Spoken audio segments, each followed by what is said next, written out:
Victoriaville a toujours été à l'avant-garde. Cette année, c'est le récupérateur d'eau de pluie qui est à l'honneur. On rend disponible à la population des barils qui permettent d'accumuler l'eau de pluie, donc qui permettent de réduire la consommation d'eau potable. Les citoyens ne se sont pas fait prier pour embarquer dans le mouvement.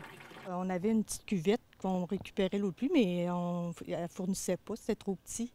Quand j'ai entendu parler de ça, je trouvais que c'était une bonne idée. C'est au-delà de nos espérances. On estimait à peut-être environ 150 personnes qui pourraient être intéressées d'acquérir au coût de 40 un équipement comme celui-là.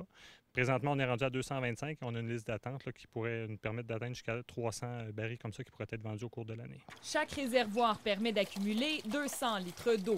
Si chacun des 300 contenants vendus est utilisé au moins une fois, ce sont 60 000 litres d'eau potable qui seront sauvés cet été. Les gens peuvent l'installer comme ça sur la gouttière pour accumuler l'eau de pluie, arroser leur plate-bande et leur potager. On a vécu dans des endroits où est-ce que l'eau est très précieuse. Ici, au Canada, on a toujours été gâtés parce que ça a été gratuit. Il y a cette volonté-là aussi d'agir. Puis, en tout cas, nous, de pouvoir rendre cet outil-là accessible à la population, je pense que les gens ont répondu présent. Ce n'est pas la première fois que les Victoriavillois répondent présent.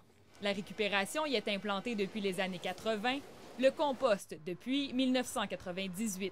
Il y a 3 ans, la Ville avait distribué ce réservoir à eau pour le réfrigérateur.